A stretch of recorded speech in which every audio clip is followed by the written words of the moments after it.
ప్రేక్షకులందరికీ నమస్కారం. ప్రస్తుతం మనతో పాటు ప్రముఖ ఆధ్యాత్మికవేత్త, జ్యోతిష్య వాస్తు పండితులు, బ్రహ్మశ్రీ డాక్టర్ గుండేపూడి శివ సుధీర్ శర్మ గారు మనతో ఉన్నారు. గురుగారితో మాట్లాడేద్దాం.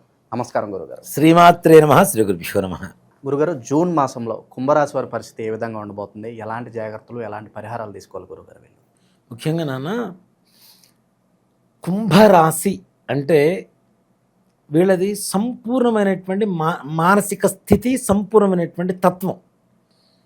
ఏది సగం చేసి వదిలేసేటువంటి తత్వం కాదు, పరిపూర్ణంగా ఉండేటువంటి లక్షణం. ఏ బాధనైనా దిగమింగగలిగినటువంటి ఆత్మస్థైర్యం, ఎలాంటి కష్టాన్నైనా సరే అది కష్టంగా భావించకుండా బాధ్యతగా భావించేటువంటి ఒక మంచి లక్షణాలు కలిగినటువంటిదే కుంభరాశి అని చెప్పుకోవచ్చు. అలాగే ప్రస్తుతానికి 7.5 సంవత్సరాల శని చివరి దశలో ఉంది. ఇక్కడ మనకి ధన, తను, ప్రాణ 3 స్థానాల్లో శని బాధ ఉంటుంది. కానీ ఇక్కడ ఏళ్ళనాటి శని అనేటువంటిది ఎంత కష్టతరమో, కుంభరాశి వారికి ఒక గొప్ప వరం కూడా ఉంది నాన్న. ఈ సంవత్సరం గురుగ్రహ సంచారమే 5వ స్థానంలోకి వస్తుంది. కుంభం, మీనం, మేషం, వృషభం, మిథునం 5వ రాశి మిథున రాశి అవుతుంది. ఎప్పుడైతే లగ్న, తృతీయ, 5వ స్థానాల్లో గురుగ్రహ దృష్టి కలుగుతుందో వాళ్ళ సంపూర్ణంగా జీవితం మారిపోయినట్టే లెక్క. ఏళ్ళనాటి శని ప్రభావం ఉన్న దాని ప్రభావాన్ని తగ్గింపజేసి, గురుగ్రహ సంచార ప్రభావాన్ని ఎక్కువగా చేసి, ఆయన అనుగ్రహంతో వీళ్ళ జీవితాన్ని ఇంకోసారి మంచి దారి వైపు చక్రం తిప్పుతున్నాడని చెప్పుకోవచ్చు. సో చివరి దశ అయితే హ్యాపీగానే ఉంటుంది. ఓ మాట చెప్పాలి అంటే, ప్రతి ఒక్కరికి ఏళ్ళనాటి శని పట్టాలి, గ్యారంటీ పడుతుంది. పట్టిన తర్వాత వదిలితే ఎలా ఉంటుంది అనేటువంటిది ఆ భావన మనకు కరెక్ట్గా తెలుస్తుంది నాన్న. కష్టం తర్వాత వచ్చేటువంటి సుఖానికి విలువ ఎక్కువ. ఇప్పుడు బ్రీత్ తీసుకోలేకపోతున్నావు అంటే ఎంత రిలీఫ్ ఉంటుంది. అలాగే శని పట్టిన తర్వాత ఒకసారి వదిలేయడం అనుకోండి, అసలు దాని ప్రభావం వేరే ఉంటుంది. అందులో 5వ స్థానంలో ఉన్నటువంటి గురుగ్రహ సంచారం అనేటువంటిది మీనరాశి వాళ్ళకి జూన్ నెలలో సంపూర్ణమైనటువంటి యోగాన్ని కలుగజేయబోతుంది. ఇంతవరకు ఏళ్ళనాటి శని వల్ల బాధపడుతున్నాం, వాహన ప్రమాదాలు జరుగుతున్నాయి, అనారోగ్య పరిస్థితి, కుటుంబంలో ఎక్కువగా తగాదాలు అవుతున్నాయి, ఆస్తి తగాదాలు అవుతున్నాయి, నష్టపోతున్నాము, వ్యాపారం బాగలేదు, రియల్ ఎస్టేట్లో బాగాలేదు, దేంట్లో బాగాలేదు, అప్పులు ఇచ్చాము వెనక్కి రావట్లేదు, అప్పులు చేసాము తీర్చలేకపోతున్నాము అనుకునేటువంటి సమస్త బాధల నుంచి ఒక్కసారిగా ఊపిరి పీల్చుకునేటువంటి విముక్తి కారకుడు గురుడవుతున్నాడు. ఒక మాటలో చెప్పాలంటే ఇన్ని కష్టాలు ఏ గ్రహానికి ఏ రాశికి కూడా చెప్పుకోలేదు మనం. ఇలాంటి బాధలన్నీ కూడా తీరిపోయి గౌరవ ప్రతిష్టలు ఒక స్థాయిలోకి వెళ్ళిపోతాయినన్న. వీళ్ళ ఊహ కూడా ఉండదు. గుడ్ టైం స్టార్ట్ అయిందని చెప్పుకోవచ్చు. 100% నాన్న. మనకి ఈ స్థాయి ఉంటే చాలు అనుకునేటువంటి వాళ్ళకు కూడా నువ్వు కోరుకుంటే ఇంతే, భగవంతుడిస్తే ఎంతో. అలాంటి గురుగ్రహం మిమ్మల్ని, మీ జాతకాన్ని మార్చబోతోంది. శనిగ్రహం ఏమీ చేయలేదు, మిమ్మల్ని ఏ రకమైనటువంటి ఇబ్బందులు పాలు పెట్టదు. తప్పనిసరిగా గురుగ్రహ సంచారంతో కుంభరాశి వాళ్ళకి విశేషమైనటువంటి ఆర్థిక యోగం, ఆనంద యోగం, కుటుంబ యోగం, ఆరోగ్య యోగం పట్టబోతుందని చెప్పడంలో ఏ మాత్రం కూడా సంశయం లేదు నాన్న. చాలా వరకు మంచి ఫలితాలు ఉన్నప్పటికీ గురుగారు, ఏ విషయంలో చాలా జాగ్రత్తగా ఉండాలంటారు వీళ్ళు? ముఖ్యంగా స్త్రీలు పురుషుల పట్ల, పురుషులు స్త్రీల పట్ల ఎప్పుడైతే మనకి అధికమైనటువంటి ఆనందం, ఆర్థికం వస్తుందో కొన్ని దుర్వ్యసనాలకు లోనయ్యేటువంటి అవకాశాలు కనబడుతున్నాయి. కాబట్టి భగవంతుడు మంచి సమయాన్ని ఇచ్చింది, నీ జీవితానికి భవిష్యత్తు కావాల్సినటువంటి బంగారు బాటలో వేసుకొని దాంట్లో నడవడం కోసం ఇచ్చాడు.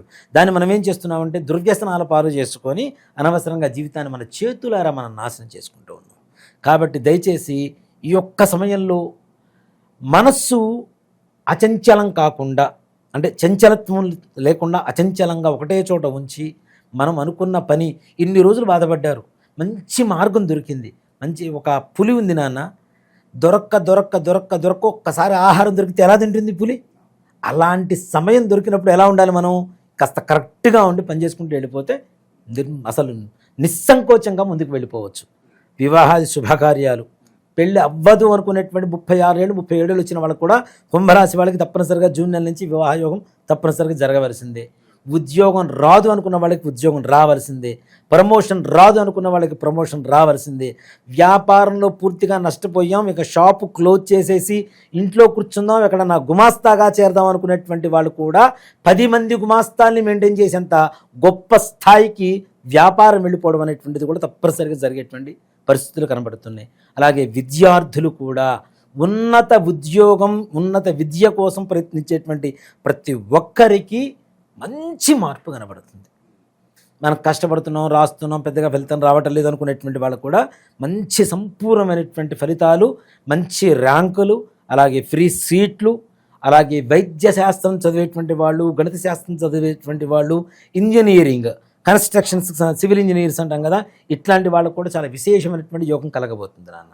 మంచి మార్పులు రాబోతుంది. దూర ప్రయాణాలు చేసే వాళ్ళకి ఏదైనా సూచన ఉందా గురుగారు? ముఖ్యంగా శని ఎంత కాదనుకున్నా ఏళ్ళనాడు శని ప్రభావం ఉంటుంది కాబట్టి కొంచెం దూర ప్రయాణాలు మాత్రం అవాయిడ్ చేయడం అనేటువంటిది సూచించదగినటువంటి విషయం. ఓకే, కొత్తగా ఏదైనా పరిచయాలు అవుతే కనుక వాళ్ళతో ఎలా మసలుకోవాలి గురుగారు వీళ్ళు? నిజంగా కొత్త పరిచయాలు వీళ్ళకి, వీళ్ళ మార్గానికి ఇంకాస్త దోహదపడుతుంటాయి నాన్న. హెల్ప్ చేస్తారు వాళ్ళు 100%.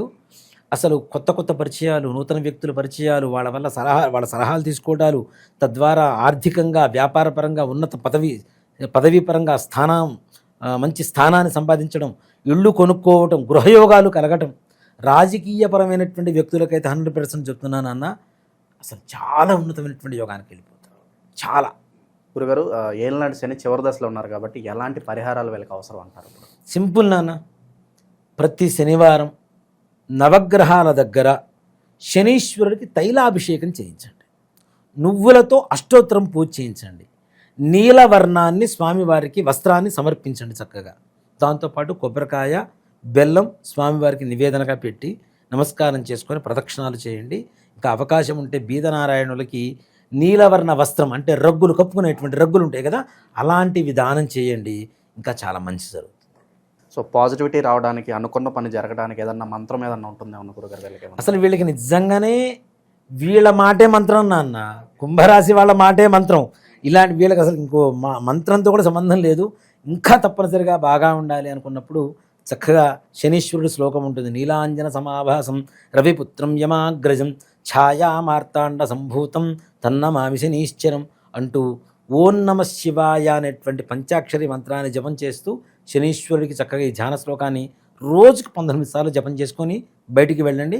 అనుకున్న పనులు సజావుగా, దిగ్విజయంగా, నిర్మోహమాటంగా, నిస్సంకోచంగా విజయం చేకూరి ఇంటికి వస్తారు. సో జూన్ నెల మొత్తానికి కుంభరాశి వాళ్ళకి మంచి ధైర్యాన్ని కలిగించారు గురుగారు. ఓవరాల్గా ఎలాంటి ఫలితాలు ఉంటాయని మీ మాటలో చాలా బాగా వివరించారు. ధన్యవాదాలు గురుగారు. శ్రీమాత్రే నమః. శ్రీ గురుభ్యో నమః.